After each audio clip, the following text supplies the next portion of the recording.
नमस्ते आचार्य जी। आज नमस्ते जी। सुधीर, आज ये बताओ, जो परसों या जिस दिन आपको दंड दिया गया था वो हो गया? पूरा दिया नहीं दिया भी? उसी टाइम हाँ, आपने उसी रसीद टाइम काटी थी? वहां आते रही, उसी टाइम काट दी थी। अच्छा अच्छा। मैंने दिखा भी दी थी पैसे आपको। वो पैसे आपकी जेब में ही है मतलब? नहीं, वो एक्चुअल मैं कोषाध्यक्ष हूँ ना, तो मैंने पर्चे काट दिए, वो मेरा चला जाएगा पैसा उसमें। अच्छा अच्छा, मतलब फिलहाल तो अपने ही जेब में है मतलब? हाँ फिलहाल तो, लेकिन पर्ची कट चुकी है, पैसा चला जाएगा। फिलहाल तो अपने जेब में ही है। चलो ठीक है। कब दोगे हिसाब? ये कब होता है? ये साल में एक बार, दो बार या कई बार? नहीं आचार्य जी, साल में नहीं, ये 3 महीने में एक बार होता है। 3 महीने में एक बार, ठीक है। हाँ आचार्य अभी जी कैमरा नमस्ते। कैमरा बंद क्यों किया? कैमरा बंद हो गया आचार्य जी, एक फोन आ गया था। और क्या, आप ध्यान रखा करो ना। ये हाथ जहां हाँ जी, मर्जी हाँ इधर जी। उधर नहीं लगना चाहिए। आप व्यवस्थित नहीं, रहना चाहिए सारा का। बिल्कुल जी। बाकी और 3 कहाँ है भाई? एक सुषमा गौतम भी हैं और 3 4 लोगों को दंड मिला था, वो बाकी कहाँ है? वो बताओ अपना भाई, दिया है कि नहीं दिया अभी? किस किस को मिला था दंड? सुधीर ने तो उसी समय पर्ची काट दी, उनका तो तुरंत दान महाकल्याण हो गया। सुषमा गौतम जी का मेरे को याद है। और कौन है साथ में? किसका इसका नाम था? आचार्य जी, एक फोन आ रहा है अर्जेंट। अच्छा ठीक है, अटेंड।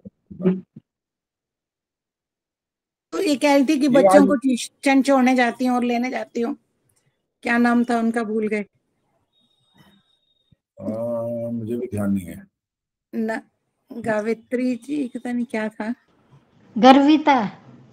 गर्विता। अच्छा हाँ, गर्विता को, ठीक है। सुखवर्षा आचार्य जी, एक मैं भी हाँ, थी, मगर अपने समाज में तो अपने 500 से ज्यादा दिया, पर्ची मिल गई, मगर मैं गुरुकुल में देना चाहती हूँ और ऑनलाइन देना मेरे को आता नहीं।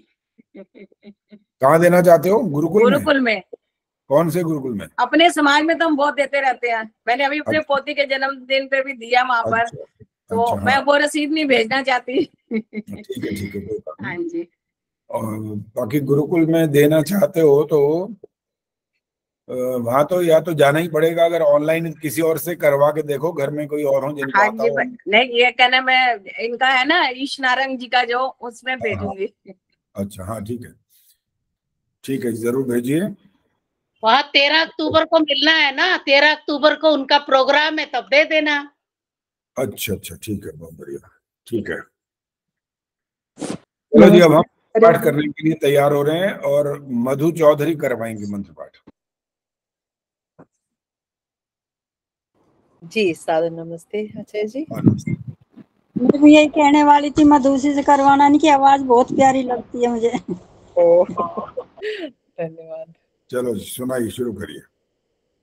ओम सहना भवतु सहनौ भुनक्तु सह वीर्यं करवावहै तेजस्विनावधीतमस्तु मा विद्विषावहै। ओम शांति शांति शांति। सभी साधन नमस्ते। बहुत सुंदर, बहुत अच्छा बोला, एकदम शुद्ध है। अब एक बात पूछने वाला हूँ, अब जरा ध्यान दीजिए क्या पूछ रहा हूँ। जी 3 बार जब शांति शांति शांति बोला है, जी तो ये जो श बोला और जो विद्विषा, वही जो बोला है विद्विषा, उसमें जी, भी श आया। इन दोनों में फर्क है या दोनों एक जैसे हैं? ये दोनों अंतर है दोनों में। क्या अंतर है बता? ये वो मूर्धन्य श है श, और ये तालव्य हाँ बिल्कुल। होते हैं जी। जो मूर्धन्य जिसको हम बोल रहे हैं, उसके लिए उच्चारण में, हाँ, वो उच्चारण में थोड़ा अधिक ध्यान देना पड़ता है, तब वो बोला जाता है। नहीं तो तालव्य वाला ही जैसा जैसा बन जाता है। जी विद्विषा, शा शा ऐसी आवाज आती है ना, तो इसलिए शादी थोड़ी घूम जाती है जी। वो हवा भी मुंह से गर्म निकलती है, ये इनकी पहचान है। जी जी धन्यवाद हो जाता है, अन्यथा वो थोड़ा अशुद्ध रहता है। काफी बिल्कुल ठीक बोला आपने। जी ठीक है धन्यवाद। जी, धन्यवाद। चलो जी, अब जरा वो हाथ खड़ा करें जिनको ये पता है कि आज पढ़ना कहाँ से है।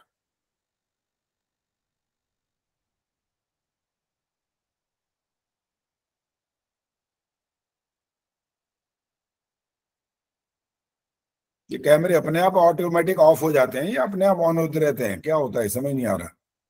कभी ऑफ और कभी ऑन हो जाते हैं। अच्छा, रजनी गरगाई हुई है ना आज? रजनी, आपको मालूम है कहाँ से पढ़ना है?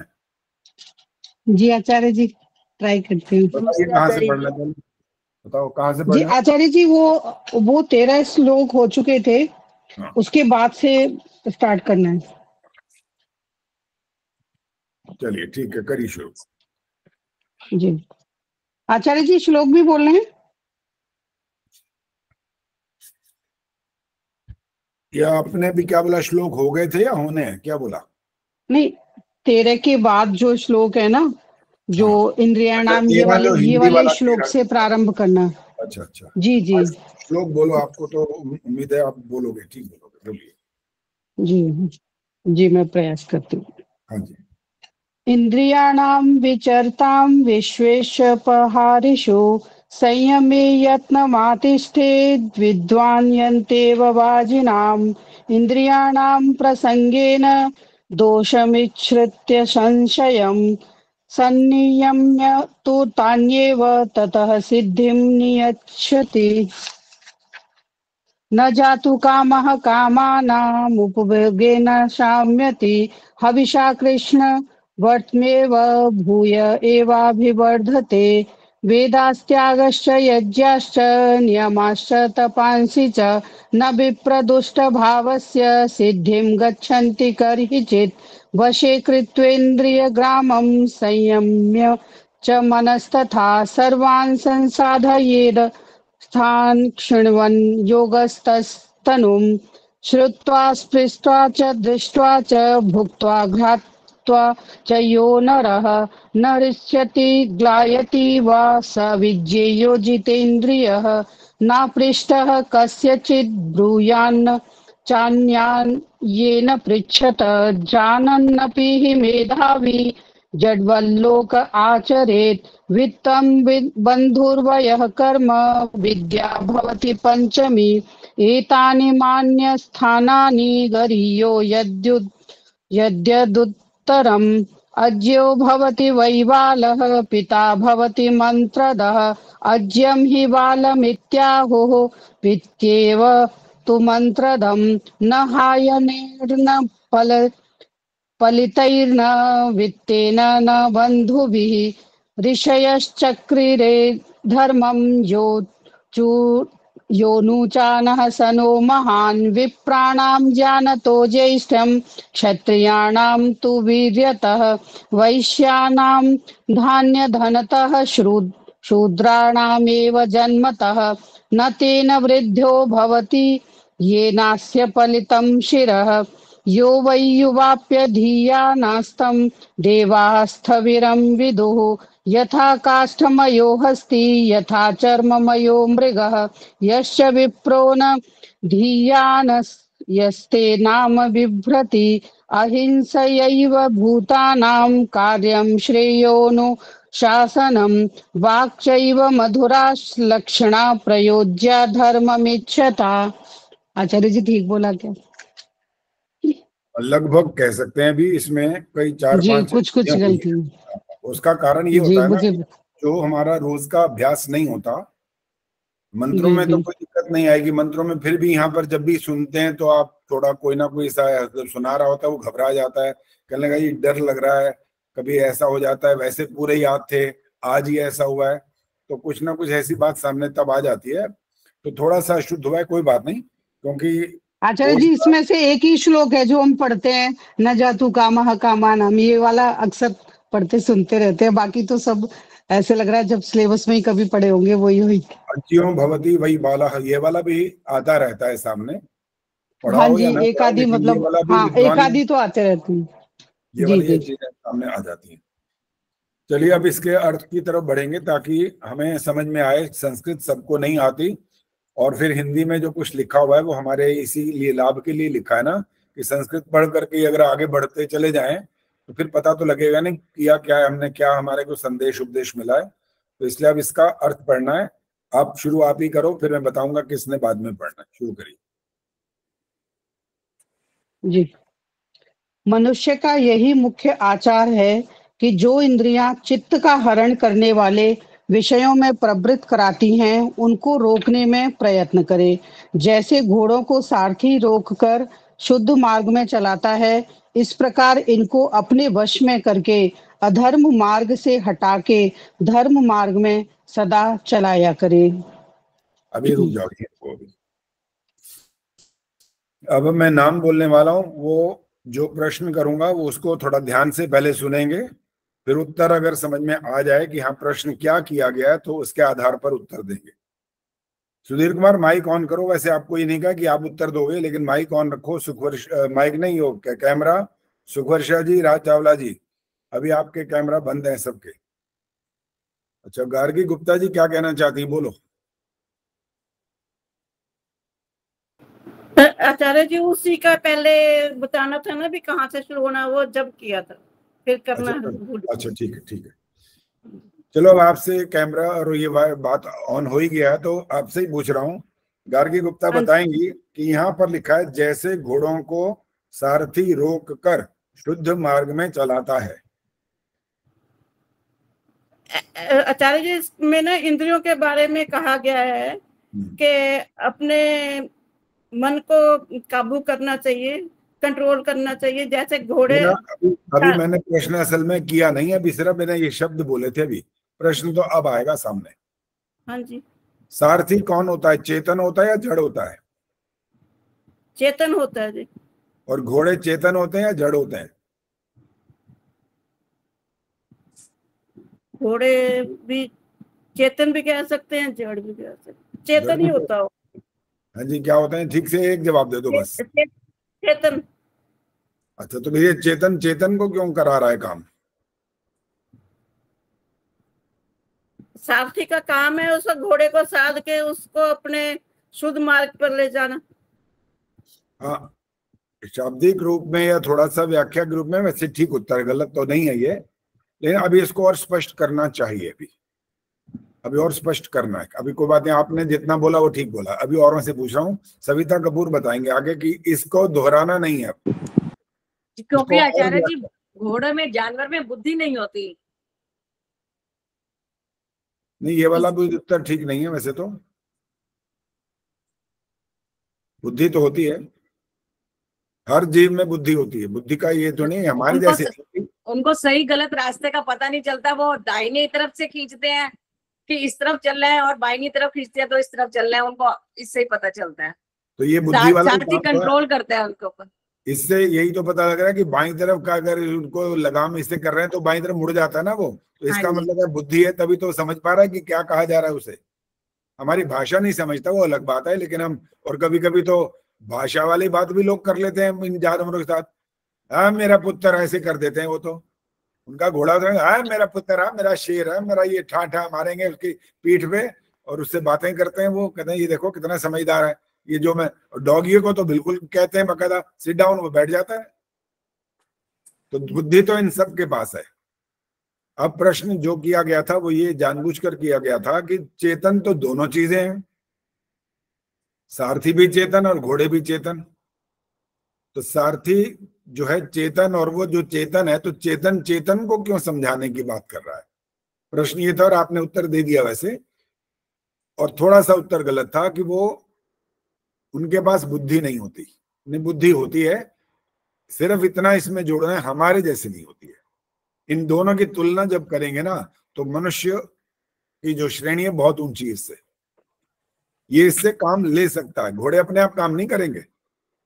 घोड़े को अगर ऐसे लगाम ढीली छोड़ देना तो पता नहीं कहाँ चलेगा वो। तो अभी चढ़ जाएगा, जो बीच में ब्रेकर जो आता है ना रोड के, इसके इधर जाना है उधर जाना, कहीं भी चला जाएगा वो तो सारथी की हत्या ही कर देगा एक तरह से, उसको मरवा देगा वो तो। उसके पास इतनी बुद्धि नहीं है।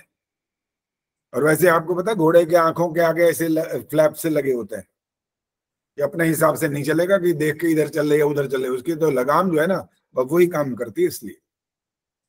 और लगाम ज्यादा तीन चार बार करे ना और मुड़ता ही जाएगा फिर वो, तो उसको ये बुद्धि है, लेकिन इसको कंट्रोल करने वाला जो है सारथी है वो, क्योंकि वो बुद्धिमान इससे बहुत ज्यादा है, उसका ये अधिकार है इसको ठीक रास्ते पर चलाना। इसलिए ये वाली बात कही गई थी यहाँ पर कि सारथी घोड़ों को सारथी रोक कर शुद्ध मार्ग में चलाता है, इस प्रकार इनको अपने वश में करके अधर्म मार्ग से हटा के धर्म मार्ग में सदा चलाया करे। क्या चीज है वो, किसको चलाया करे और कौन? सविता नहीं जवाब देना है अभी। मन को चलाने के लिए आचार्य, कि हमारा मन इधर उधर ना भटके, हमारे मन को गलत रास्तों से रोक करके धर्म मार्ग पर चलाना चाहिए। वैसे उत्तर ठीक है, मन भी ठीक है। मन के बाद कुछ और काम करने वाली चीजें और होती हैं हमारे पास। चित्त, बुद्धि। नहीं, ये नहीं है। चलो जी, उर्मिल शर्मा ने हाथ खड़ा किया हुआ है, क्या चीज है? आचार्य जी, इंद्रियों को। हाँ, मन आगे जो काम करता है ना आगे, वो ठीक है, बुद्धि निर्णय करती है, ये वाला ये नहीं कह सकते वो गलत है, लेकिन अगर मन ने आगे किसी के लिए काम करने की योजना बनाई है ना, गलत और सही का निर्णय तो बुद्धि करेगी, लेकिन करेंगी तो इंद्रियां। बुद्धि नहीं काम करेगी, इंद्रियां काम करेंगी वहां पर। बुद्धि ने अपना सिर्फ फैसला सुनाना है मात्र, क्या सुनाना ये ठीक है चलो बस, और करेगा कौन? हाथों को अगर आज ऑर्डर दे दिया गया तो हाथों ने काम करना है, आंखों को दिया गया तो ऑर्डर आंखों ने काम करना है। तो ये इंद्रियों को ठीक रास्ते पर चलाने वाला काम करने की बात कही गई है, जैसे वो सारथी घोड़ों को ठीक रास्ते पर चलाता है। धर्म मार्ग पर चलाने का तरीका क्या है? सारथी। और इसमें आप अगर और विस्तृत अर्थ की तरफ जाएंगे तो आप मन की बात भी छोड़ोगे, बुद्धि को भी छोड़ोगे, चित्त और अहंकार को भी छोड़ करके एक बात पर आ जाओगे, उसका क्या नाम होता है? गायत्री गुप्ता बताएंगे। आचार्य जी, आत्मा, सारथी आत्मा। बिल्कुल, आत्मा नहीं तो बाकी मन, बुद्धि, चित्त, अहंकार, इंद्रियां फिंद्रियां सब खत्म, कुछ नहीं। इसलिए इनका मूल सबसे ज्यादा जो है ना वो यही बैठा है, ये आत्मा ही है जो ये सब कुछ करेगा और करवाएगा अपने इंद्रियों से। और इसके बाद जितना जितना जैसा जैसा इसका सामर्थ्य होता जाएगा, इसके जो इसने इस जन्म में बहुत कुछ प्राप्त किया है ना, ज्ञान विज्ञान आदि, उसके माध्यम से मन को भी अब चलाएगा, बुद्धि को भी प्रेरित करेगा, और आगे जो इस समय जिस समय जिसका जो काम होगा ना उसको उससे वो काम ले लेगा। कौन? आत्मा। और आत्मा नहीं तो मन और बुद्धि और क्या बाकी क्या करेंगे? कुछ भी नहीं करेंगे। आंखें होती रहे, आंखें क्या करेंगी? आत्मा तो है ही नहीं वहां पर, तब क्या होगा? ठीक रास्ता और क्या गलत रास्ता सब खत्म, सब व्यवस्था समाप्त हो जाएगी। चलो जी, अब अगला पढ़िए जी। क्योंकि इंद्रियों को विषयासक्ति और अधर्म में चलाने से मनुष्य निश्चित दोष को प्राप्त होता है, और जब इनको जीतकर धर्म में चलाता है तभी अभीष्ट सिद्धि को प्राप्त होता है। हर बार रुकना है, एक वाक्य जैसे पढ़ेंगे ना एक एक अर्थ होता जा रहा है, तो रुकना अपने आप में, आगे नहीं बोलूंगा लेकिन अपने आप रुक जाना है। ये अभीष्ट क्या होता है शकुंतला जी? जो हम चाहते हैं, जो उत्तम है। अभीष्ट का अर्थ जो हम चाहते हैं और जो उत्तम है, और जो इसके अतिरिक्त जो दुनिया में काम होता है उसका क्या अर्थ निकालेंगे फिर? जो उचित नहीं है, वो भी तो होता है ना दुनिया में काम। इसमें यही कहा गया कि क्योंकि इंद्रियों को विषयासक्ति और अधर्म में चलाने से, विषयासक्ति मतलब काम, क्रोध, लोभ, मोह, ईर्ष्या, द्वेष में से हटाना, यानी अधर्म में चलाने से, इन विषयों में चलाने से मनुष्य निश्चित दोष को प्राप्त होता है। और जब हम इनको जीतकर इसमें नहीं फंसेंगे, इस विषय वासनाओं में, तो हम अपने अभीष्ट जो कुछ चाहते हैं हम उसे प्राप्त कर लेंगे, सिद्धि को प्राप्त कर सकेंगे। बिल्कुल ठीक है, दोनों बातें बता दी गई हैं। नकारात्मक भी बताई है और सकारात्मक भी बताई है। विषयासक्ति और अधर्म में चलने वाली जो बातें होंगी वो हमको कहाँ क्या प्राप्त कराएंगी? दोष लगेगा ही लगेगा, और दोष के बाद दंड भी मिलेगा जरूर, वहां माफी नहीं मिलने वाली है। कोई कोई ऐसा होता है, आर्य समाज में भी ऐसे लोग बहुत सारे बैठे हैं, वो ये मानते हैं कि भगवान से हम प्रार्थना कर लेंगे, हाथ जोड़ लेंगे और भगवान फिर हमको माफ कर देगा। आप में से किसी की ऐसी मान्यता है? जितने लोग यहाँ पर बैठे भी सुन रहे हैं इस समय, किसी की है तो हाथ खड़ा करो, बाकी तो पता लग ही रहा है। एक भी ऐसा नहीं आप में से जो ये मानता हो कि भगवान से हम प्रार्थना करें, भगवान हमको माफ कर दे और वो माफ कर देगा। सबने इस बात को स्वीकार कर रखा है कि हम उस सिद्धांत को मानते हैं जो वैदिक सिद्धांत है, अवश्यमेव भोक्तव्यम कृतम कर्म शुभाशुभम। इस सिद्धांत को मानने वाले बैठे हैं। चाहे शुभ कर्म करेंगे या अशुभ करेंगे, दोनों का फल तो निश्चित रूप से भोगना ही पड़ेगा। वहां किसी प्रकार की कोई दयालुता नहीं कहलाएगी, ईश्वर क्षमा कर देगा। कभी कभी जब हमारे से तर्क वितर्क करते हैं ना लोग, कह लगे आपने आर्य समाज के दूसरे नियम में जब आप स्वामी दयानंद जी को अपना गुरु कहते हो, उन्होंने तो खुद लिख रखा है ईश्वर दयालु है। हमने कहा फिर दयालु का आप क्या अर्थ समझ रहे हो? दया जो दया करता है, और क्या दयालु माने दया करता है। मैं कहा दयालु का फिर और स्पष्ट कर दो, अर्थ क्या हुआ? क्या दया करता है? का माफ कर देता है। माफ कर देता तो अर्थ नहीं, कहीं पर आप दिखाओ कौन सी ऐसी जगह पर ऐसा लिखा है। हमें वेदों का प्रमाण चाहिए बस।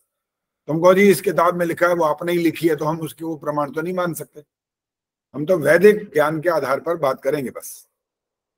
हमारे जो शास्त्र हैं, दर्शन है, इनके आधार पर आप अगर हमें प्रमाण दे सकते हो तो हम मान लेंगे आपकी बात। कल जी ने हमारी मान्यता ये है क्या कि हम भगवान को, ईश्वर को दयालु बोलते हैं, इसलिए वो हम पर दया करेगा। दया क्या करेगा? हम उससे दया की भीख मांगेंगे, वो दया की भीख दे देगा हमको, हमें माफ कर देगा। मैंने कहा आपका उत्तर गलत है, ये ठीक नहीं। फिर मैंने एक लॉजिकली एक प्रश्न किया वहां पर।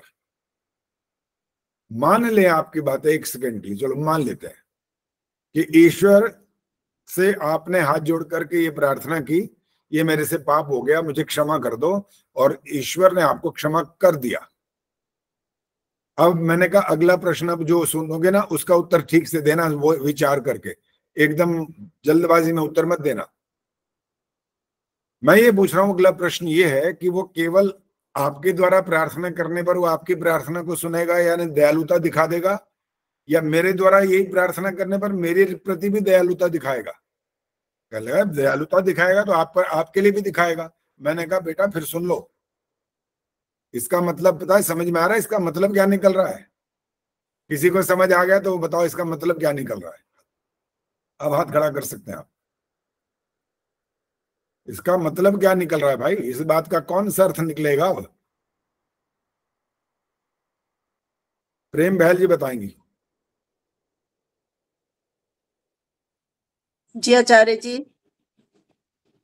एक बार थोड़ा मुझे पूरा क्लियर नहीं हुआ, एक बार फिर से बताइए। इसीलिए कहा था ध्यान इधर रखो, और दिखाई देने में भी आप पूरे दिखाई दो। पंखा दिख रहा होता है ऊपर, वो नजर नहीं आना चाहिए, आप दिखाई देने चाहिए। तो इसी से हम पकड़ते हैं ना कि कौन ध्यान दे रहा है, कौन ध्यान नहीं दे रहा है। सुनो, प्रश्न ये था कि उसने कहा कि दयालुता का अर्थ ये मैं मानता हूं कि ईश्वर मुझे माफ कर देगा। तो मैंने कहा मेरा भी एक प्रश्न ये है कि मैं अगर प्रार्थना करूंगा यही दयालुता वाली, तो मुझे भी माफ कर देगा? कहले हाँ बिल्कुल, आपको भी माफ करेगा। तो मैंने कहा इस सारी बात का एक अर्थ निकल रहा है, वो अर्थ क्या निकल रहा है ये बताना है, क्या अर्थ है इसका? ईश्वर माफ नहीं करता अच्छे बुरे कर्मों का फल? ऐसा नहीं। अब पहले माफ करने वाली बात मान लो, एक से कभी कहते हैं ना, मान लो ऐसा है तब क्या होगा, ये बताना। ये नहीं वो माफ नहीं करता, वो हमें पता है, सबको पता है, जितने बैठे आप सबको मालूम है। अगर ये वाले सिद्धांत मान लें कि वो माफ कर देता है, मेरे को भी करता है, उसको भी करता है, तो एक आगे क्या होने वाला है उसकी बात हो रही है। आशा सचदेव जी बताएंगे। आगे तो फिर सारा अव्यवस्था हो जाएगी। अब तो आप रुक जाइए, अब कोई बात नहीं। आशा सचदेव जी बोलो, क्या इसका अर्थ टोटल मिलाकर अर्थ निकलेगा क्या? नहीं, उसको आप किसी के लिए कह रहे हैं कि उसके लिए भी माफ कर सकता, नहीं, उसको तो उसके कर्मानुसार। नहीं, अभी देखो दोबारा सुन लो, मैंने क्या बोला। हमने एक मिनट के लिए ये बात मान ली तो माफ कर देगा।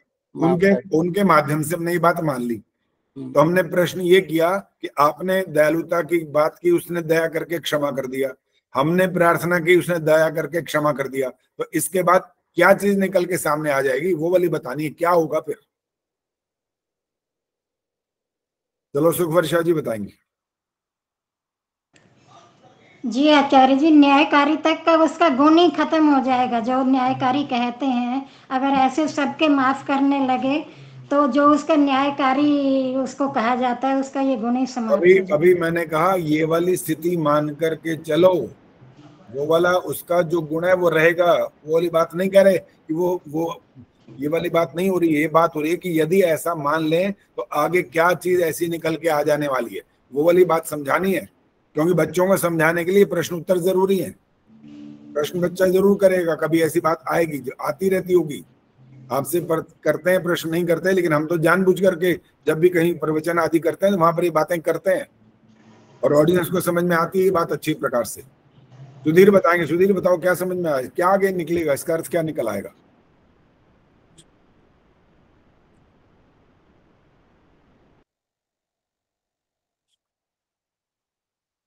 हाँ जी सुधीर, क्या हो गया, बोलो। आचार्य जी मैं तो वही बताने वाला था कि न्यायकारी वाला नियम खत्म हो जाएगा। नहीं बोला, नहीं बताना। न्यायकारी वाली बात तो रहेगी उसकी, वो तो हम नहीं कह, हम करें मान लो यदि ये बात हो तो उस आधार पर बताना है। तो उस चीज का दंड भी आगे लाई जा रही है, वो कह रही है अरे रे मेरे से क्यों नहीं पूछते हो, मेरे से पूछो फटाफट, मैं बताऊंगी। बताओ चलो सुशीला जी बताओ। आचार्य जी नमस्ते। नमस्ते जी, बोलिए क्या हो जाएगा? आचार्य जी, जब इस तरह कर्मों का फल माफ ईश्वर करेगा और गलत कर्म करने पर भी उनको माफ कर देगा तो फिर कोई भी शुभ कर्म नहीं करेगा, क्योंकि कर्म का फल तो मिलना ही नहीं है, फिर सब अशुभ कर्म ही करेंगे। तालियां बजाएं आपके लिए। धन्यवाद आचार्य जी। अरे ये पूरा का पूरा संसार का पूरे नियम ध्वस्त हो जाएंगे तुरंत, कोई नहीं करेगा अच्छा काम, कोई भी। अर्थात अगर ये बात स्कूलों का नियम जैसे है कि आप बच्चा जब परीक्षा देगा तब पास होगा, और अगर स्कूल में घोषणा कर दी जाए कि परीक्षा नहीं होगी तो कौन पढ़ेगा ये बताओ? क्यों पढ़ेगा कोई? किस लिए? जबकि परीक्षा तो होनी नहीं है, अगले साल फिर नेक्स्ट क्लास में बैठा ही देंगे। इसका परिणाम क्या निकल आएगा? अंत में सब विद्या विहीन होंगे, शिक्षा विहीन होंगे, कुछ नहीं आएगा, कोई ज्ञान नहीं होगा, संसार का सारा व्यवस्था नष्ट भ्रष्ट हो जाएगी, पूरा का पूरा सत्यानाश हो जाएगा। ऐसा यदि होने लग जाए तो अब वही सिद्धांत अपना आप सब समझते हो, ठीक है। इसलिए उस व्यक्ति को समझाने के लिए ये वाला वाक्य या ऐसा बोलना जरूरी है कि अगर तुम ये मान रहे हो कि तुम्हें माफ करेगा तो मुझे भी करेगा, और मुझे और तुम्हें करेगा तो अड़ोसी पड़ोसी को भी करेगा, और ऐसे धीरे धीरे सारे संसार को माफ कर देगा। फिर तो वो फिर अच्छा कर्म क्यों करेगा कोई? किस लिए? कोई नहीं करेगा। तो ये बात बताने के बाद ये अवश्यमेव भोक्तव्यम ये भी समझाइए कि कर्म करने में हम स्वतंत्र होते हैं और ईश्वर हमको फल की व्यवस्था में वो बांध लेता है, वहां हमें क्षमा नहीं करता कभी भी, क्योंकि वो क्या है? न्यायकारी है। दयालु का जो अर्थ है वो भी आपको यहाँ समझाना पड़ेगा। इस दयालु शब्द को जो इसने व्यक्ति ने कहा था अभी कि माफ कर देगा, ये उसकी दयालुता है, लेकिन आपको बताना पड़ेगा कि दयालुता का मतलब होता क्या है असल में। रामधारी जी बताएंगे दयालुता का असली मतलब क्या है, ईश्वर की दयालुता का। आचार्य जी नमस्ते। हाँ नमस्ते जी। दयालुता का मतलब है दया करना। जैसे कोई कैदी जेल में हो जाता है तो उसको अशुभ कर्म करने से रोक देता है, जेल में होने से, ये दया है।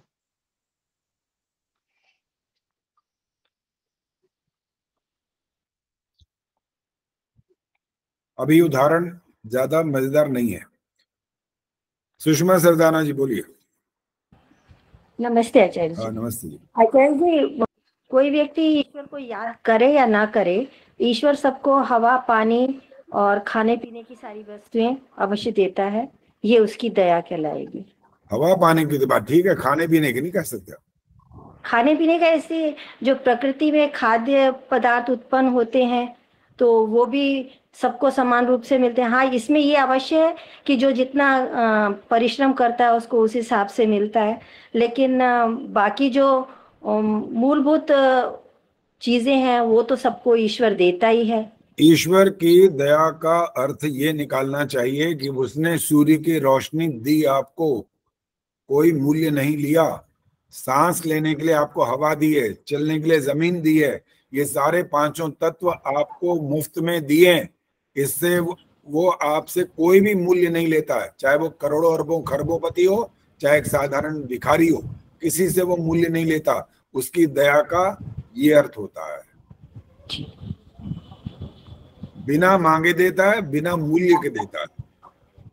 और आप जब भिखारी को, जो सड़क पर, माइक बंद कर दिया करो, जब भिखारी सड़क पर आपके सामने से यूं गुजरता हुआ हाथ जोड़ करके कुछ मांगता है और आप उसको 10 रुपए 5 रुपए या कुछ दे देते हो खाने पीने के लिए, सर्दियों में उसको एक कंबल दान करके आते हो, तो ये जो आप दया करते हो ना, ये उसके द्वारा किया गया कोई ऐसा कार्य नहीं है जिसके प्रति आपने ये किया है।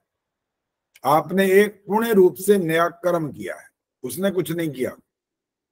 उसको इसका दंड भी नहीं मिलेगा, ध्यान रखिए, दंड नहीं मिलेगा। उसने आपकी चोरी थोड़ी करी ली है, नहीं तो आपके सामने हाथ फैलाए, हाथ जोड़कर मांगा है और आपने दे दिया, तो आपका एक ऐसा कर्म हुआ जिसका नाम शुभ कर्म है, पुण्य रूप कर्म है ये। और उसका क्या है, ये वो अपनी तरफ से इतना रूप में कर्म कर रहा है, बस ये उसका सामान्य रूप से ऐसा कर्म है कि उसने हाथ जोड़ दिए और आपसे मांग लिया और आपने उसकी प्रार्थना को सुन लिया। कर्म करने में वो भी स्वतंत्र था, कर्म करने में आप भी स्वतंत्र हो। उसके पिछले जन्म से इस बात का कोई लेना देना नहीं है, ध्यान रखना है बस। क्योंकि जब और बड़े बड़े उदाहरणों की तरफ बढ़ेंगे ना, तो आपको फिर दौड़ आप लगाना शुरू करोगे, तो आपको यही समझ में आएगा, ये मेरे को जानता नहीं था, मैं इससे आज तक कभी मिला नहीं हूं, इसके बाद इसने मेरे को ये क्या दे दिया भाई एकदम। तो इसका मतलब मेरे किसी पूर्व जन्म के कर्म का फल होगा, ये धारणा आपकी बनना शुरू हो जाती है। ये गलत है। आपके किसी पूर्व जन्म के कर्म का फल कोई मनुष्य आपको नहीं दे सकता, सिर्फ एक माता पिता होते हैं जो देते हैं, क्योंकि आप वहां पैदा होते हैं। ये है आपके कर्म का फल। और जीवन में और जो घटनाएं होती चली जाएं, चाहे वो आपके लिए सुखकारी हो चाहे दुखकारी हो, उसमें आपके पूर्व जन्म के कर्मों का फल निहित नहीं होता। लेकिन आपकी अभी भी इस मामले में 100% यहाँ स्पष्टीकरण नहीं है। घबरा जाते हो बीच बीच में, कभी कभी कोई ऐसी बात हो जाती है बड़ी विचित्र होती है, आपके लिए हानिकारक होती है, तो आप फिर सोच यहाँ तक ले जाते हो, और कुछ तो होगा, कुछ तो पूर्व जन्म का होगा ना, तभी तो ऐसा हुआ, वरना इसके क्या मजाल। हम ऐसा विचार करना शुरू करते हैं जो गलत होता है। ऐसी क्या मजाल क्यों नहीं है? कोई किसी को गोली मार देता है कि नहीं मार देता, बताओ? मार देता है कि नहीं मार देता? चाहे उसके बाद उसको चाहे फांसी हो, चाहे जेल हो, चाहे कितने साल की सजा, वो अलग बात है। कर्म करने में तो स्वतंत्र दिख रहा है कि नहीं दिख रहा? अब यहाँ पर एक प्रश्न आपकी तरफ से आना चाहिए कि इसने जो स्वतंत्रता से जिसको गोली मार दी और वो उसके पूर्व जन्म के कर्म का फल नहीं है, ये बात मैं कह रहा हूं, बिल्कुल स्पष्ट समझ के कह रहा हूं, तो फिर आपकी तरफ से एक प्रश्न आना चाहिए। वो प्रश्न क्या है? करिए, हाथ खड़ा करिए, क्या आप प्रश्न कर सकते हो? एक प्रश्न बनता है यहाँ पर। क्या प्रश्न बनता है वो? लगाइए दिमाग। अब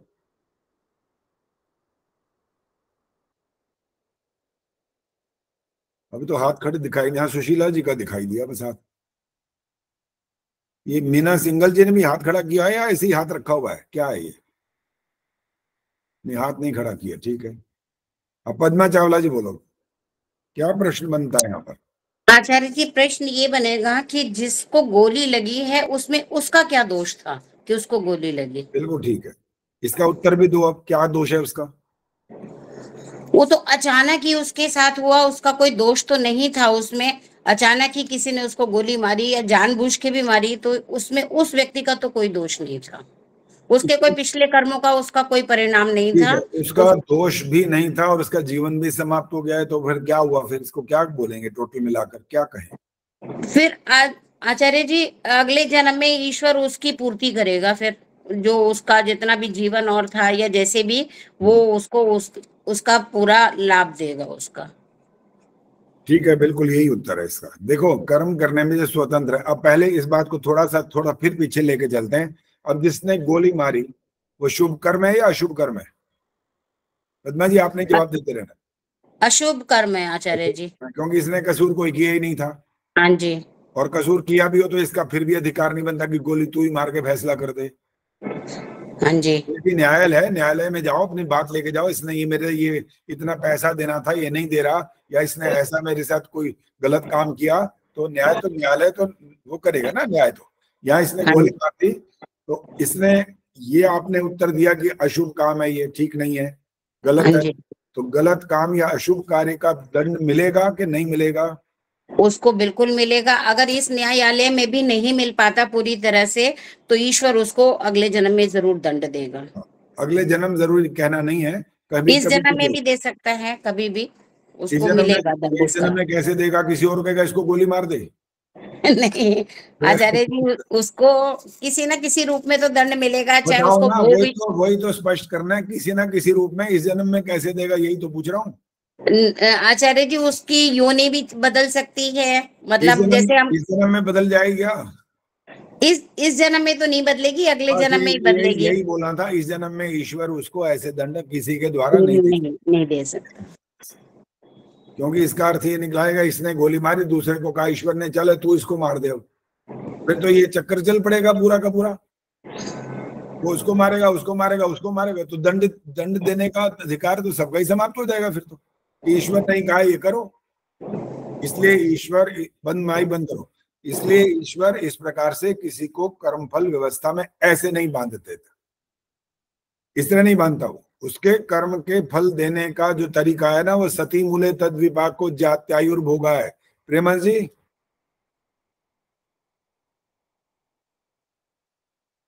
हाँ जी आचार्य जी नमस्ते। जात्यायुर्भोगा का क्या अर्थ होता है? फिर कैसे अर्थ निकालेंगे इसका? आचार्य जी आवाज क्लियर नहीं आई। सती मूले तद विपाको जात्यायुर्भोगा, ये ईश्वर के कर्म फल देने की व्यवस्था। इसका मतलब क्या निकला?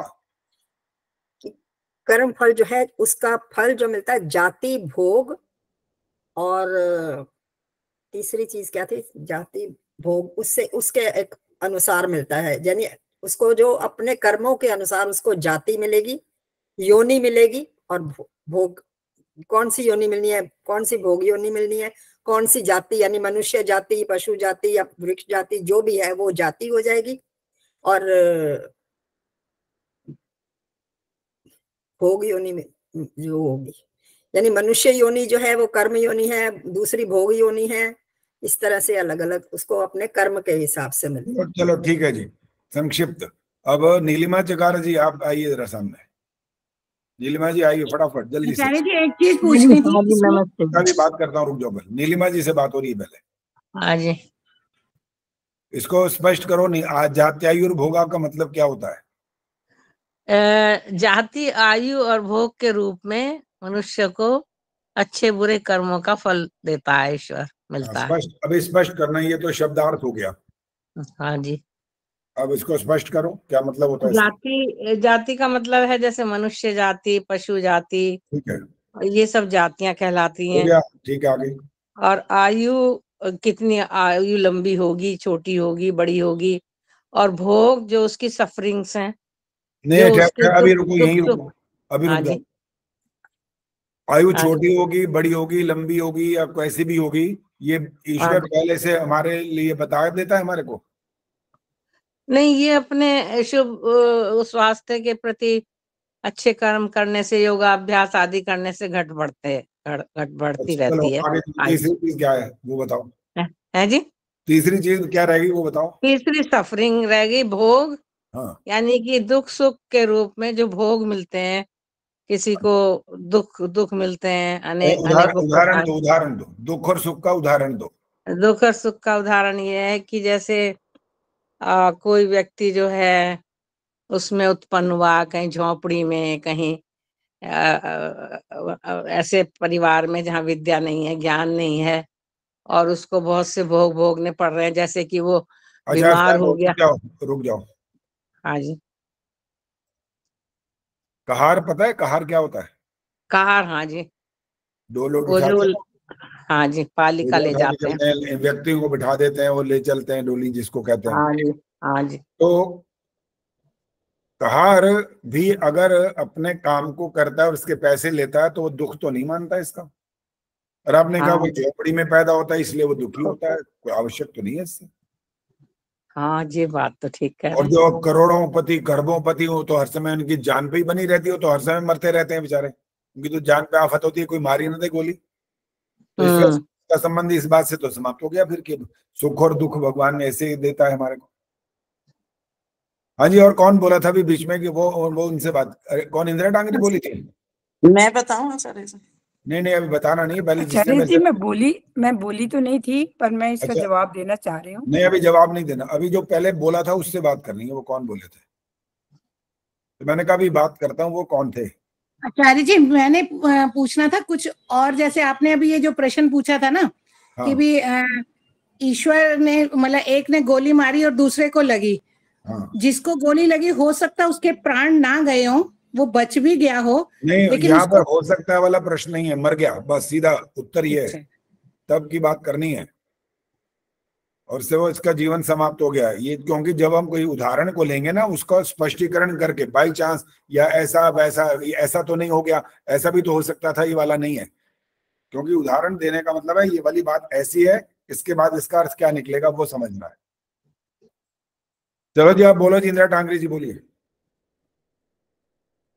जी, भोगा में जो बात कर रहे थे उसमें इन्होंने जैसे उदाहरण दिया कि झोंपड़ी में पैदा हुआ, तो कहने से ये अर्थ होता है कि वो एक ऐसी अवस्था बनी कि बच्चा रो रहा है, उसको दूध नहीं मिल रहा, और एक बच्चा जो है वो अच्छे घर में पैदा होता है, उसे सब तरह के सुख मिलते हैं, सब तरफ पैसा है, सब कुछ है, जो भी चाहता है।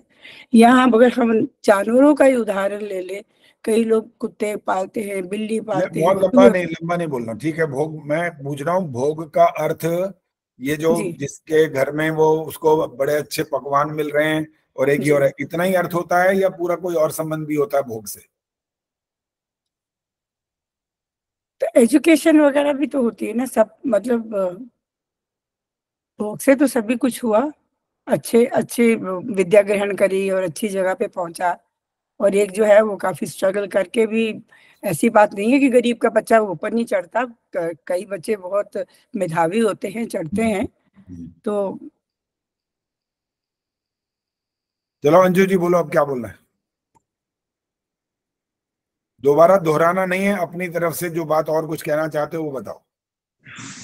भोग की बस बात भोग के लिए मैं ये कह रही थी, भोग के लिए मैं ये कह रही थी, आयु का भी बात लगभग स्पष्ट नहीं है, पहले भोग की बात बताओ, भोग का क्या अर्थ निकालेंगे? भोग का अर्थ ये भी निकाल सकते हैं कि जैसे सिंह जो है उसके लिए मांस भोग रखा गया है, और कुत्ते के लिए मतलब वो दूध वगैरह भी रखा गया और मांस भी रखा गया है, और इंसान के लिए जो है वो शाकाहारी भोजन नियुक्त किया गया है। तो हर आयु मतलब जाति के अनुसार भोग नियुक्त है, ये कह सकते हैं? नहीं कह सकते, क्योंकि मांस खाने वाले करोड़ों लोग हैं, शराब पीने वाले करोड़ों लोग हैं।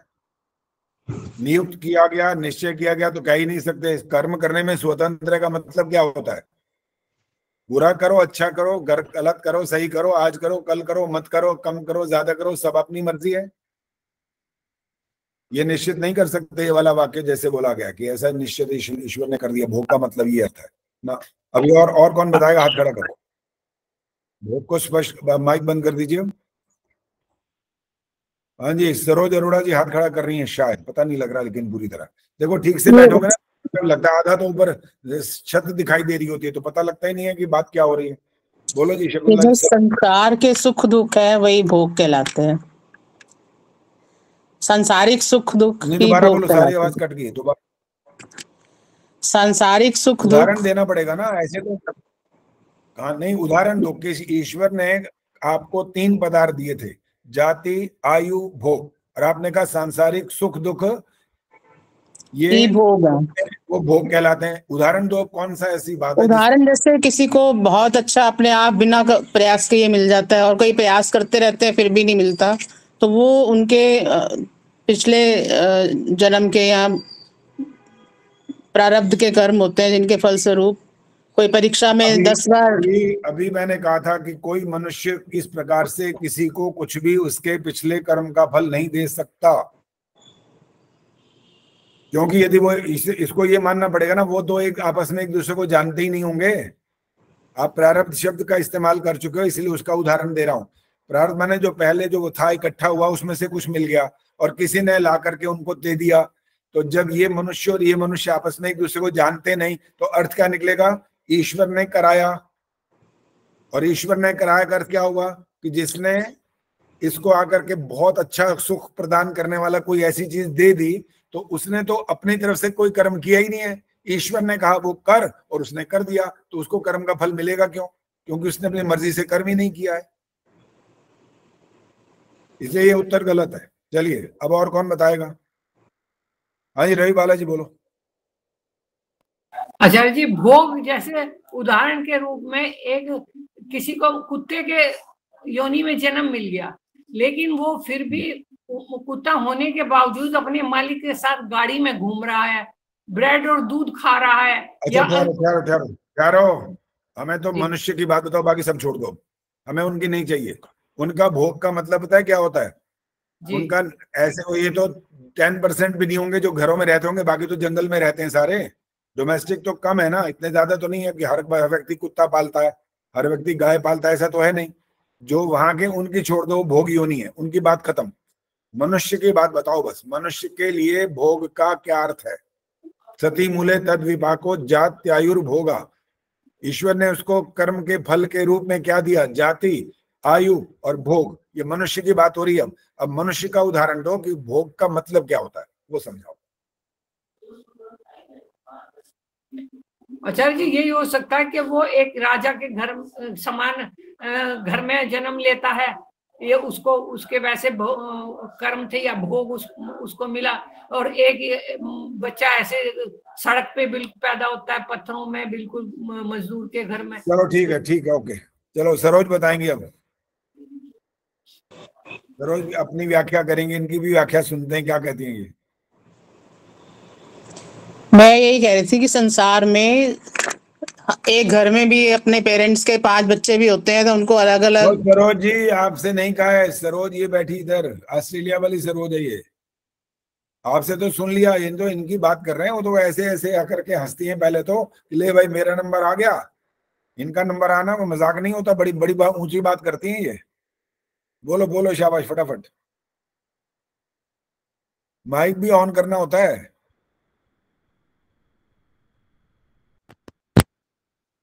इसका भी ऑपरेशन करना पड़ेगा। आ गई? बोलो। नमस्ते नमस्ते नमस्ते। नमस्ते जी, बोलिए। भोग का मतलब जो भोग रहे हैं, जैसे उदाहरण के तौर पे कि मेरे कर्म में विदेश की हवा, पानी और कार्य भोगना था, इसलिए देश छोड़ा। ठहर जाओ। था का मतलब क्या निकला पता है? Was, past. अरे पास इंग्लिश में, मैं ये नहीं पूछ रहा, इंग्लिश में बोल दो।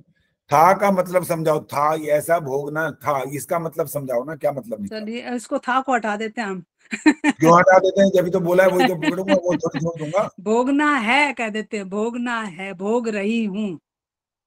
नहीं, दोबारा वाक्य पूरा बनाओ, फिर बताओ पूरी तरह। जैसे कि मेरे कर्म में विदेश की हवा, पानी और कर्म लिखा था, लिखा है, लिखा है। अब पूछना ही नहीं है, खत्म हो गई बात। मुझे मालूम है इसका उत्तर था से ही शुरू होता है, जो आप बोल रहे हो। ये है वाला कर ही नहीं सकते। कर दिया फेल, मुझे कर दिया फेल, मुझे पता चल गया। बिल्कुल 100% फेल, पास नहीं है अभी।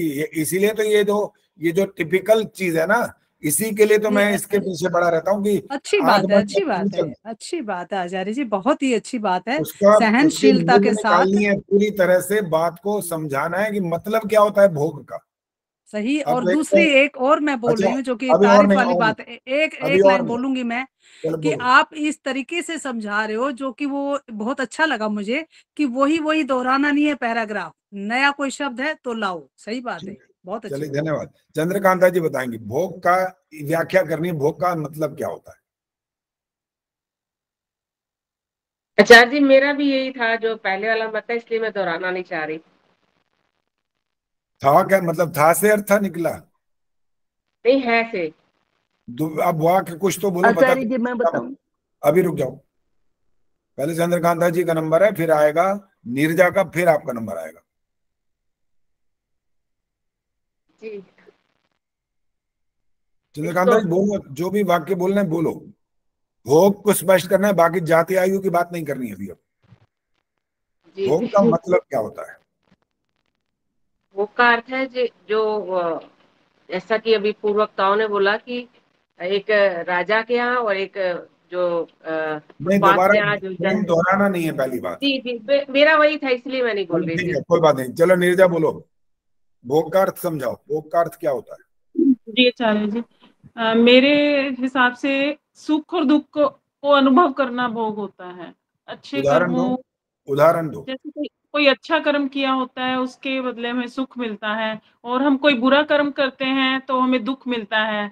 ईश्वर की न्याय व्यवस्था के अनुसार हमें सुख और दुख जो मिलता है वो हमारा उसको अनुभव करना ही भोग कहलाता है। अभी दोबारा बोलो, मैं अपना मेरा ये कम हो गया था तो मैं बैटरी के लिए दोबारा उठ के गया, दोबारा बोलो। जी सुख और दुख को अनुभव करना भोग होता है। जैसे अच्छे कर्म करते हैं तो उसके बदले हमें सुख मिलता है। सुनो, ये अच्छे कर्म करते हैं ये उदाहरण नहीं है। उदाहरण का मतलब होता है बिल्कुल स्पष्ट बात बताओ कि क्या कौन सी ऐसी चीज है जिसको आप सुख मान रहे हो और वो कौन दे रहा है, ये होता है उदाहरण। जो जिम्मेवारियां जो हमारी हैं उनको अच्छे से करना, यज्ञ कर्म करना, या किसी की आत्मा को नहीं करना, तंग नहीं करना किसी को, यही अच्छे कर्म। रुक जाओ भाई, आप अभी स्पष्ट नहीं हो, जबरदस्ती वाला सौदा चल रहा है कि कुछ ना कुछ तो बोल ही देती हूँ, देखा जाएगा जो भी होगा, ये नहीं चल रहा है यहाँ पर। जब तक एक एक बात यहाँ पूरी तरह स्पष्ट ना हो जाए तब तक दूसरे को समझाना आसान नहीं होता। निर्मला जी बोलो। आचार्य जी नमस्ते। हाँ नमस्ते जी। भोग का मतलब है कि जो मूलभूत आवश्यकताएं हैं, जैसे रोटी कपड़ा मकान, ऐसी जो मूलभूत मनुष्य के लिए आवश्यकताएं वो जन्म से मिल जाती हैं, और जो है वो ये भोग है, किसी को नहीं मिलती, ये भोग है। आपने भी वैसे ज्यादा स्पष्टीकरण तो नहीं किया, कुछ बातें ठीक जरूर है। चलो जी रचना बोलेंगे अब। आचार्य जी नमस्ते। आचार्य जी भोग का मतलब ये है कि हमारे लिए किस प्रकार, कौन से माता पिता का चुनाव होगा वो ईश्वर करेंगे, किस परिवार में हम जन्म लेंगे अपने कर्मों के हिसाब से, कि हमें किस प्रकार की सुख सुविधाएं वहां मिलेंगी। यानी मेन चीज तो कि हमारे लिए माता पिता का चयन, कि हमें किस घर में जन्म देना है ईश्वर को। दोबारा वो वाक्य नहीं दोहराना, बस ये कोशिश किया करो, एक बार जो वाक्य बोला उसको दोबारा ना दोहराओ, और उससे अलग कुछ होता हो तो उसको जरूर स्पष्टीकरण करते जाओ। आगे बढ़ोगे तो चलेगा, कोई बात नहीं, लेकिन उसको दोबारा नहीं दोहराना। आचार्य जी मैं बताऊं? हाँ जी बोलो जी। हाँ जी, भोग का परिणाम जो होता है वो बौद्धिक विकास होता है, और उस विकास का जो प्रभाव है हमारे कर्तव्यता के ऊपर पड़ता है, और उससे ही उत्पन्न हमारे कर्म होते हैं, और कर्म के अनुकूल ही भोग होता है। इतनी लंबी वैसी शास्त्रीय व्याख्या कर दी, पता पल्ले तो पड़ा ही नहीं मेरे कुछ भी कि इसका टोटल मतलब क्या निकला। आचार्य जी मैं बोलूं? आचार्य जी मैं बोलूं? नहीं अभी नहीं बोलना, रुक जाओ। से ऐसा है जैसे अब कोई बच्चा, छोटा सा उदाहरण, छोटा सा कोई उदाहरण दे दो बस, चाहे एक दो या दो दे दो, छोटे से उदाहरण दे दो बस। जैसे एक बच्चा उत्पन्न होते ही उसका मतलब बीमार होता है तो ये उसके भोग होते हैं, और कई ऐसे होते हैं कि पैदा होते ही बुद्धिजीवी होते हैं, ये भी मतलब एक उसका अर्थ है कि ये भोग ही हैं, हमारे कर्मों के भोग होते हैं जो हमें मिलते हैं। चलो ठीक है, अब माइक बंद करिए। अब कौन बोल रहा था जी, मैं बताऊं कौन है? जी मैं। गायत्री। हाँ जी बोलो जी, गायत्री जी बोलिए। आचार्य जी सुख और दुख के साधनों का मिलना कर्मों के आधार पर ये भोग होता है। उदाहरण दो, नहीं तो जैसे एक बच्चा राजा के घर में जन्म लेता है। ये तो हो गई बात सारी, तो यही बोलनी है, दोबारा वही है। आचार्य जी शरीर के अनुसार उसका भोग होता है। जैसे मनुष्य के लिए वनस्पतियां और अन्न आदि भोजन होते हैं, और पशु पक्षियों के लिए मतलब मांसाहारी होते हैं, और पशु पक्षी कीट पतंगों के लिए अलग प्रकार का भोजन होता है। तो ये भोग है आचार्य जी। लगभग ठीक होगी बात आपकी। अब ये जो असली बात निकल के आई है यहाँ से आई है, जो आपने बोली है गायत्री गुंजाल जी ने बोला है ना, भोग का अर्थ होता है भोगने योग्य पदार्थ, और वो आपके लिए ईश्वर की तरफ से पूरे जीवन भर के लिए निश्चित नहीं किए जाएंगे, ये ध्यान रखना है। पूरे जीवन भर के लिए निश्चित कर दिए जाएंगे तो फिर पता है क्या अर्थ निकलेगा? कौन बता सकता है इसका अर्थ क्या निकल आएगा? अगर ईश्वर ने हमारे लिए पूरे जीवन भर के लिए हमारे भोगने योग्य पदार्थ निश्चित कर दिए तो क्या इसमें आपत्ति आ जाएगी? सोचो, दिमाग लगाओ। फिर नहीं, ऐसे बोलना नहीं है, सिर्फ हाथ खड़ा करना है। सुखवर्षा जी बोलो, क्या आपत्ति आएगी इसमें? जी हमारी स्वतंत्रता खत्म हो जाएगी। चलो वैसे कोई बात नहीं, थोड़ा बहुत ठीक है। और किसी से पूछते हैं। निर्मला जी बोलो। अगर निश्चित हो गया तो पुरुषार्थ कोई नहीं करेगा आचार्य जी। चलो ये भी कार्य कोई नहीं करेगा। ठीक है, संक्षिप्त बोलो, एक एक वाक्य काफी है। और कौन बोलना चाहता है? बोलो इस विषय में। अच्छा जी, मैं बोलूं? हाँ बोलो जी। कर्म कोई नहीं करेगा, सब बेकार की खाने वाली सोचेंगे। अरे देखो, मुख्य बात ही हो जाएगी, भोग माने भोगने योग्य पदार्थ है, रोटी पानी आदि सब होता है ना। अगर ईश्वर की तरफ से सब कुछ निश्चित हो गया तो मांस खाने वाले क्या दोषी सिद्ध होंगे? कैसे दोषी सिद्ध होंगे वो? आपका अहिंसा परमो धर्म खत्म हो जाएगा, सारे वैदिक सिद्धांत धरे रह जाएंगे। हाँ जी। भोग का अर्थ है भोगने योग्य पदार्थ। इन्होंने जो गायत्री जी ने थोड़ा स्पष्ट किया कि मनुष्य का भोजन क्या है, जो हम शाकाहारी हैं।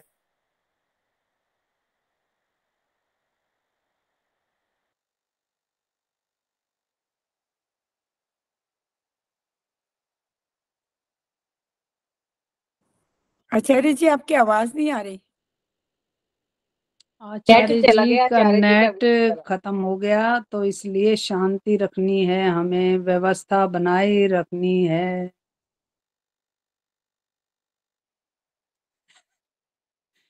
मॉनिटर आ गई हमारे क्लास की। हैं क्या कह रहे हो? नहीं, अच्छी सी बातें करनी बस, क्योंकि रिकॉर्ड हो रहा है भाई, हमें अपनी रेपुटेशन थोड़ी खराब करनी है अपनी आर्य समाज की। अच्छा बोलो। ये भोग देखो कितना सही सिंपल था। जाति आयु भोगने योग्य, लेकिन वो वैदिक जब भाषा शैली आ जाती है ना, तो सारे चीज इधर से उधर आर पार हो जाती, पता ही नहीं चलता। भोगने योग, वो भोगने योग तो फल फ्रूट वो तो अच्छा है, भगवान ने हमें यहाँ भेज दिया, अच्छी चीजें भोग रहे हैं हम, लेकिन कर्म तो भैया हार्ड है। और बताइए आप कौन है वो एक्सपर्ट्स, आप लोग अच्छे ज्ञान की बातें बताओ, क्योंकि अभी आचार्य जी का तो नेट गया, तो हमें मौका दे दिया आज। रोशनी बोलो कुछ ज्ञान ध्यान की बात।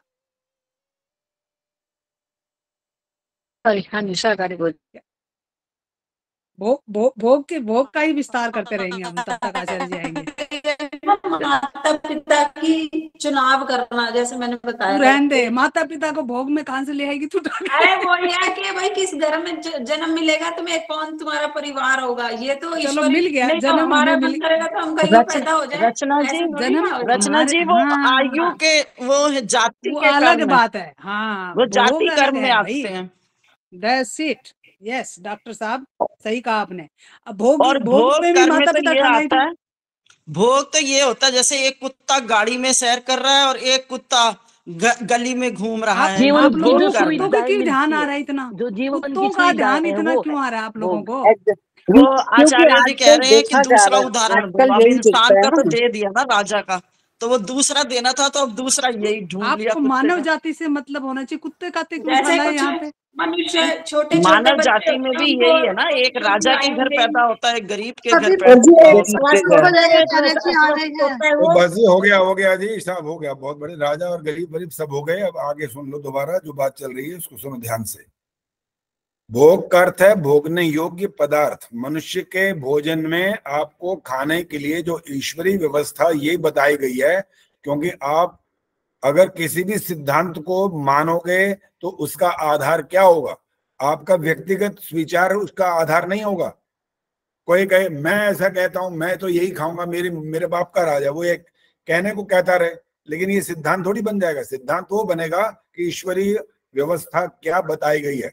मनुष्य का भोजन क्या है? ये जो मांसाहार है हमारा भोजन नहीं होता।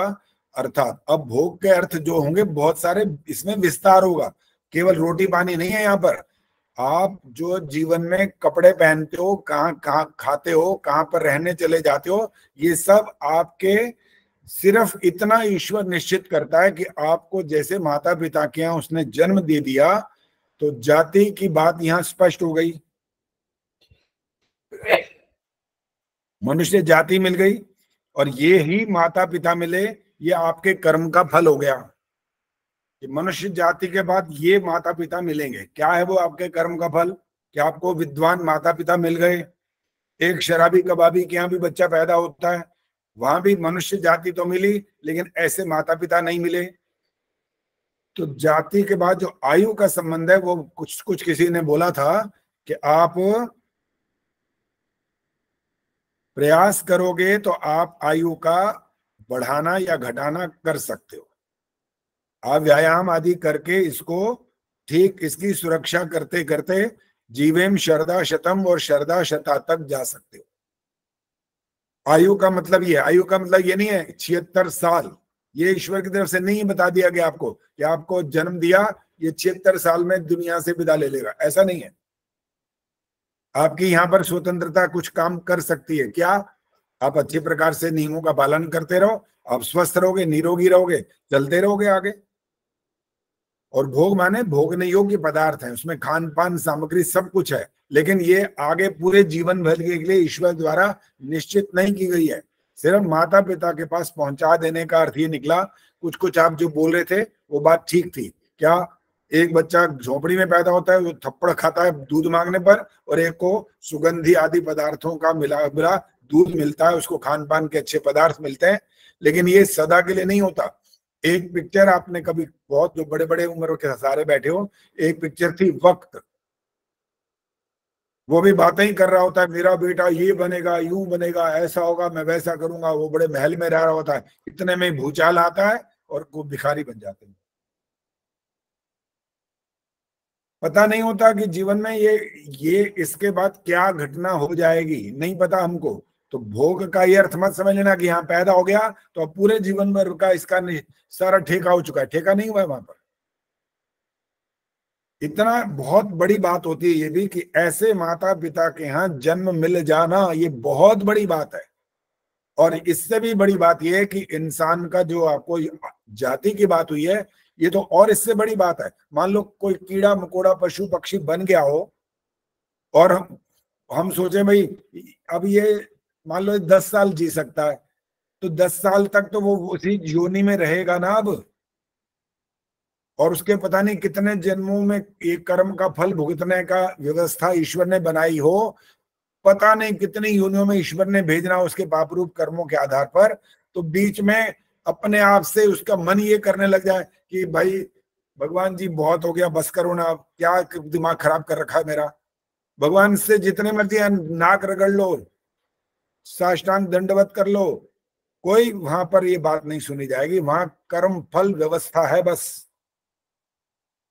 कुछ नहीं वहां सुना जा सकता। क्योंकि भाई कई बार लोग यही बोलते रहते हैं ना, हम तो भगवान को ऐसा मानते हैं कि हम भक्त हैं, भगवान हमारे बस में, ये बोलते रहते हैं। भक्तों के बस में होते आए भगवान, ये बोलते हैं वो। आज भी मैंने फेसबुक पर डाला, एक बड़े अच्छे सिंगर है, उन्होंने लिखा था कि भक्त भी अधूरे और भगवान भी अधूरे। क्या लिखा उन्होंने? भक्त भगवान के बिना अधूरे और भगवान भक्त के बिना अधूरे। मैंने फौरन क्या बोलना है उसे भाषा में लट जमा दिया वहां पर। मैं तो लिख दिया, बढ़िया लिखा है, एक लंबा चौड़ा पूरा लेख लिख मारा वहां कि भाई तुम सिद्धांतों को नहीं समझते तो दुनिया को क्या बांट रहे हो, क्या चीज क्या दे रहे हो? अज्ञान। तो फिर इसका दंड भी भुगतने के लिए तैयार है ना। फिर अज्ञान, देखो एक व्यक्ति ने जैसे गोली मारी तो आपने कहा एक गलत काम किया, इसका दंड मिलेगा। तो जो अज्ञान बांटेगा उसको क्यों नहीं मिलेगा? उसने सही रास्ता तो नहीं दिखाया ना दुनिया को, इसलिए उसको भी दंड मिलेगा, ये ध्यान रखना है। यहाँ पर माफी नहीं चलेगी कि मैं तो गलती से ऐसे हो गया, गलती से भी हो गया तब भी परिणाम सामने आता है। ये नहीं होता कि गलती होगी तो परिणाम नहीं आएगा, परिणाम तो आएगा। मेरे से भी कल क्या गलती हुई, कल या परसों की बात है, तो हाथ ठीक हो गया बिल्कुल, 2 दिन हो गए इसको। 2 दिन तक तो बड़ा ऐसा हाल था कि हाथ जल गया था एक तरह से। मिक्सी में मैं कुछ कर रहा था, बना रहा था कुछ ऐसी चीजें, जब वो क्या हुआ कि उसमें से एक आवाज सी आई तो मैंने मिक्सी बंद नहीं की। मैंने कहा पता नहीं क्या हो गया, अभी शायद ठीक हो जाएगा। तो मैंने जब उसको बंद की, गुड़गुड़ गुड़गुड़ करके रुकी और मैंने उसको फटाफट खोला, कहीं आग तो नहीं लगने वाली। जैसे ही उसको हाथ लगा मेरा हाथ ही चिपक गया वहां। वो जो गड़गड़ की आवाज आई थी ना, वो अंदर चीज हिल नहीं पा रही थी और मशीन उसको जबरदस्ती घुमा रही थी, और इतनी देर में इतना गर्म हो गया कि मेरा हाथ जल गया, 2 उंगलियां में अंगूठा जल गया, निशान नहीं पड़ गया, फफोला जैसा हो गया। तो ये मैंने जानबूझ के किया था ये काम, अनजाने में हुआ, तो परिणाम आया कि नहीं आया? परिणाम तो आएगा भाई, परिणाम से नहीं बच सकते। इसलिए ईश्वर की व्यवस्थाओं को जो उसने बना रखी है ना, ये जो कर्म फल व्यवस्था की हम बात कर रहे हैं, इस विषय पे चल रहे हैं, जाति, आयु और भोग को अच्छी तरह से स्पष्ट समझना है। बीच में ही कहीं पर भी जीवन के किसी भी भाग में, किसी भी उम्र में कोई एकदम आश्चर्यचकित कर देने वाली कोई घटना हो जाए तो फिर तुम्हारी दौड़ फिर वहीं तक चली जाए, मेरे पूर्व जन्म का ही कोई फल होगा। घटना दुखी करने वाली हो तब भी यही विचार आ जाएगा, और अगर सुख देने वाली हुई तब भी यही विचार आएगा कि ऐसे कैसे कोई मेरे को दे देगा। नहीं तो यहां तक हमारी दौड़ लगती है, इसके आगे हमारी दौड़ लगना बंद हो जाती है, और ये दौड़ जो है सारी गलत है, ठीक नहीं है। आचार्य जी प्रश्न पूछे? हाँ पूछो। मैं ये कह रही हूँ, जैसे एक बच्चा जन्म लेता है तो जन्म के समय तो उसे बहुत अच्छे घर में लेता है, बहुत भोग्य पदार्थ भी मिल जाते हैं, पर जैसे वो कुछ साल बाद बड़ा होता है उसके माता पिता दोनों खत्म हो जाते हैं, और उसके बाद जब उसका भोग जो है नेचुरली, जब माता पिता खत्म हो गए तो उसके साधन भी कम हो जाएंगे, भोग्य साधन भी। तो वो उसके पिछले जन्मों का कर्म का फल होता है या कुछ ये भोग से इसका संबंध है? मतलब उसको थोड़ा क्लियर कर दीजिए। माता पिता की मृत्यु का कारण बताओ। कुछ भी हो सकता है, एक्सीडेंट भी हो सकता है। नहीं, कुछ भी हो सकता है, ऐसे उत्तर नहीं निकलेगा, ये बताना पड़ेगा कि मृत्यु कैसे हुई है। एक्सीडेंट से, मान लो कहीं जा रहे थे, एक्सीडेंट से हो गया। ठीक है। अब इसको अगर मैं एक ठेठ वाक्य में बोल दूं ना, तो अभी मैंने पहले बोला भी था, दोबारा बोलता हूँ, ईश्वर ने माता पिता के यहाँ पहुंचाने का ठेका ले रखा है, बस। ठीक है, तो आगे भोग्य पदार्थ, वही मैं पूछ रही हूँ। अब उसके भोग्य पदार्थ कम हो गए तो वो उसके जीव के पिछले जन्मों के कर्म थे या क्या था? उसके पिछले जन्म के कर्म के फल ऐसे नहीं मिलते। उसके जो माता पिता की दुर्घटना में मृत्यु हो गई, ये नया एक कर्म हुआ है। अच्छा। इस कारण से ऐसा हुआ है। इस बच्चे का इस यहाँ पर दोष ना भी हो, तभी तो बताया था, गोली जिसको लग गई उसका दोष तो नहीं है ना, लेकिन उसको दंड तो मिलेगा दूसरे व्यक्ति को। हाँ जी, हाँ जी। चाहे बच्चे का दोष ना भी हो, लेकिन पूर्व निश्चित नहीं होता, बस यही समझाना यहाँ पर। ठीक है। क्योंकि अगर पूर्व निश्चित मान लेंगे तो ये माता पिता की मृत्यु होना, तो फिर सारी व्यवस्था सब बेकार हो जाएगी, सब गड़बड़ हो जाएगी। पूर्व निश्चित नहीं है। और आप देखो, आप अपना एक दुनियावी एक वाक्य बोलते रहते हो, लेकिन वो यहाँ पर अभी तक उसका प्रयोग नहीं कर रहा कोई भी। मैं करके दिखाता हूँ प्रयोग क्या होता है, क्योंकि मुझे तो बहुत सभाओं में जाना होता है। मैंने अभी फेसबुक पे भी डाला, वहां मेरे सामने बड़े सारे, इतने बड़ा हॉल था, वहां पर बैठे थे लोग, 1 घंटे तक मेरा प्रवचन का कार्यक्रम हुआ। तो वहां मैंने कहा, आप लोगों के मुंह से वाक्य निकलते रहते हैं, और वो आप वाक्य अब सुनो। पल का भरोसा नहीं, बोलते हो? हाँ जी, हाँ जी। इसका क्या अर्थ निकला? इधर जीवे में शरदा शतम की बात भी कर रहे हो, और इधर ये भी बोलते हो पल का भरोसा नहीं।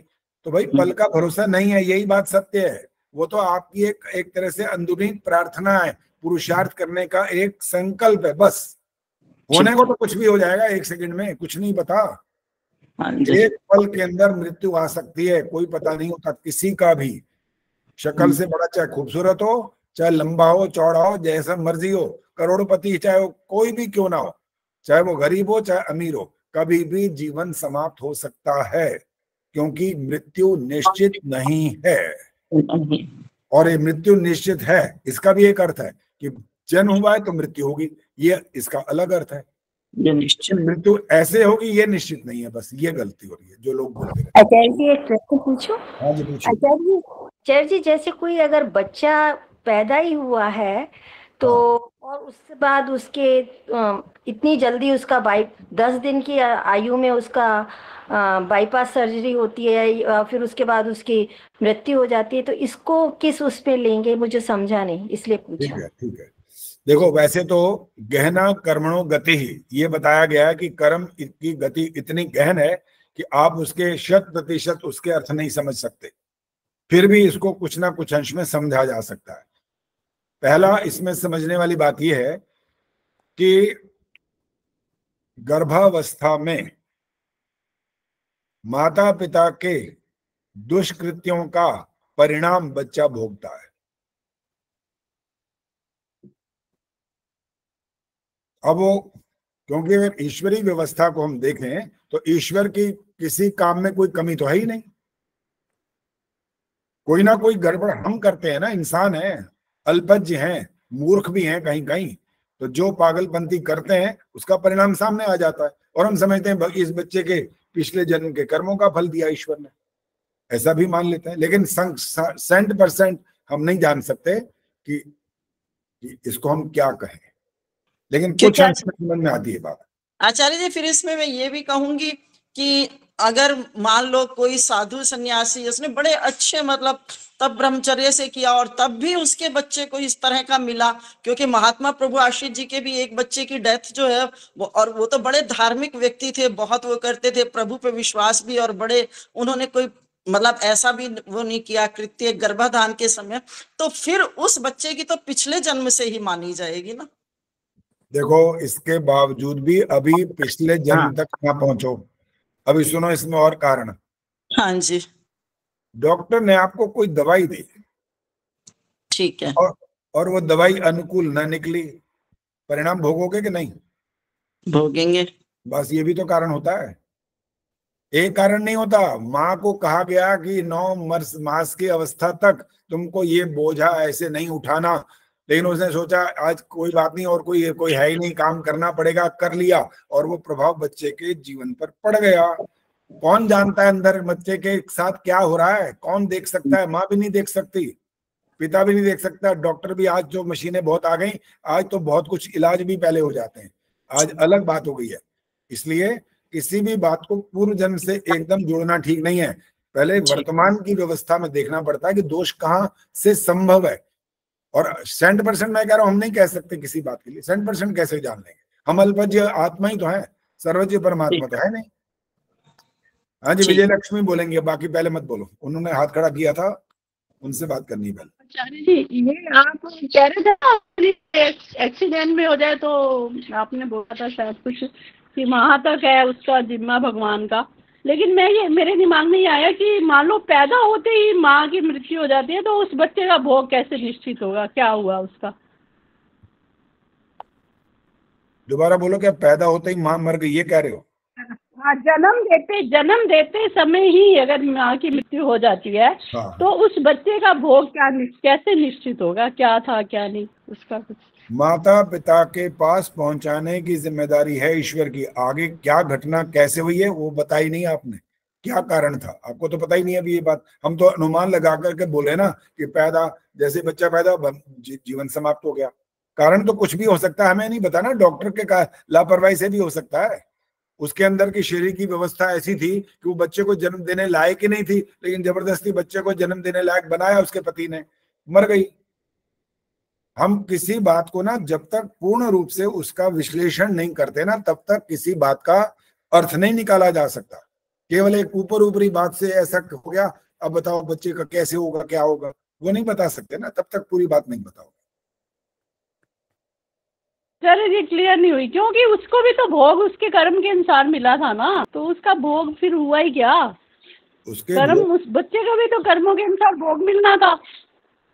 आप भी तो बोल रहे हो कर्मों के अनुसार भोग मिलना। भोग का अर्थ मैंने क्या बोला? माता पिता के यहाँ पहुंचाना, माता पिता के यहाँ पहुंचा, बच्चा मर थोड़ी जाएगा, उसको कोई ना कोई पालेगा ना, आगे व्यवस्था आपके हाथ में है। ईश्वर ने सारी उम्र का ठेका नहीं लिया है। हम यही बात मान करके बैठ गए ना कि उस घर में भेज दिया तो अब भैया माँ का तो और बाप का तो ठेका हो ही गया, अब तो पूरे जीवन भर का नहीं हुआ। सिर्फ वहां भेजने तक का काम है। और अगर और ज्यादा स्पष्ट कर दूं तो शायद आप नाराज ना हो जाओ मेरे से, सिर्फ गर्भ स्थापना तक ईश्वर का कार्य है।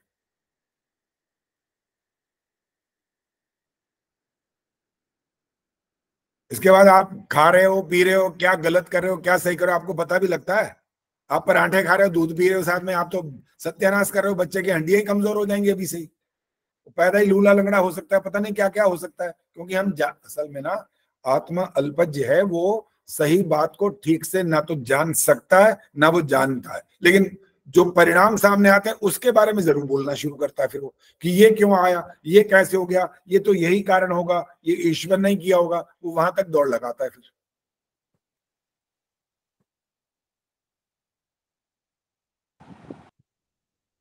आचार्य जी एक बात मैं पूछूं? आचार्य जी अंतिम इसके बाद में आचार्य जी मैं बोलूं? नहीं जी, अब नहीं, सविता ने जो पहले बोल दिया बस वो कुंडी खोलेगा, बोलो।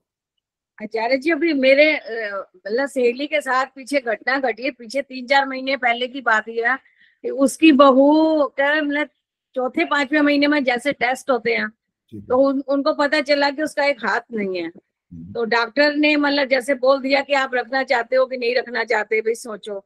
तो उन्होंने नहीं रखा।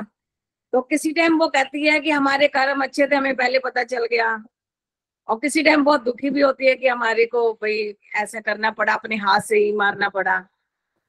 तो मतलब ये एक तरीके से पाप है कि नहीं? इसका निर्णय तो व्यक्ति स्वयं करता है। वो जिसने निर्णय किया ये, वो इसका अधिकारी वही है। उस व्यक्ति ने क्या निर्णय लिया है और वो पाप है या पुण्य है, मैंने कहा हर बात का हम निर्णय नहीं कर सकते। मान लो वो जन्म दे देते और वो सारी उम्र बाद में यूं पछताते रहते, फिर इसका एक हाथ ही नहीं, बेचारा काम ही नहीं कर पाता, ही तो मेरे ऊपर आश्रित ही रहेगा ये। और बच्चा भी हो सकता है जन्म लेने के बाद यही सोचे कि पता नहीं ये किसने ऐसा कर दिया, वो तो माँ बाप को ही दोषी मानेगा। तो इसलिए हर शब्द, हर बात का एक्यूरेट आंसर हम नहीं समझ सकते। साधारण रूप से समझ लेना यही पर्याप्त होता है। 100% नहीं समझ सकते। कोई हमारे पास ऐसी ज्ञान चक्षु नहीं है कि हम हर बात का एक ऐसा अर्थ निकाल दें यही है, ऐसा नहीं कर सकते। इसलिए बहुत ज्यादा गहरे तक जाने की आवश्यकता नहीं होती है। सामान्य रूप से समझ लेना चाहिए कि जाति आयुर्भोगा का क्या अर्थ है, कि आप जाति के रूप में मनुष्य जाति के रूप आपको मिला, आयु के रूप में आपकी स्वतंत्रता है, आप खान पान स्वास्थ्य के नियमों का पालन करें, बढ़ाएं, और भोग माने जहां आप रह रहे हैं आपके पुरुषार्थ भी डिपेंड करेंगे। अब बाकी बात सारा का सारा माँ बाप पर नहीं होगा ये निर्भर। ये माँ बाप आपको सारी उम्र थोड़ी खिलाएंगे, बड़े होते जाएंगे, आप घर के कर्तव्य निभाएंगे, खाएंगे, भोजन खाएंगे, ये करेंगे वो करेंगे, कितने सारे काम करते रहेंगे, ये सब भोग की श्रेणी में आएंगे। इतना ही समझना पर्याप्त है। चलो जी, अब कोई प्रश्न नहीं होगा, अब हम समाप्त कर रहे हैं, समाप्त समय हो गया।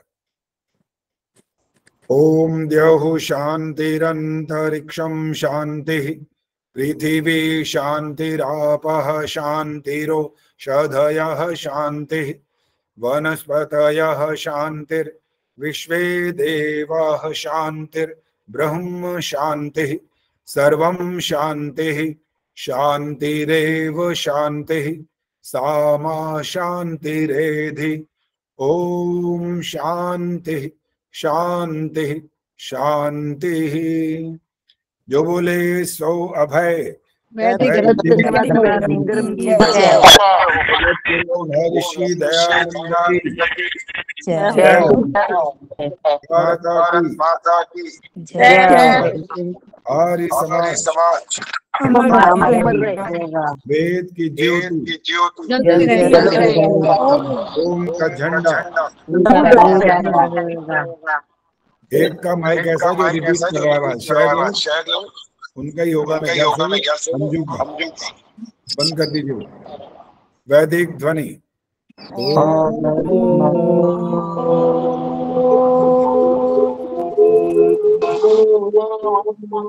वैदिक अभिवादन।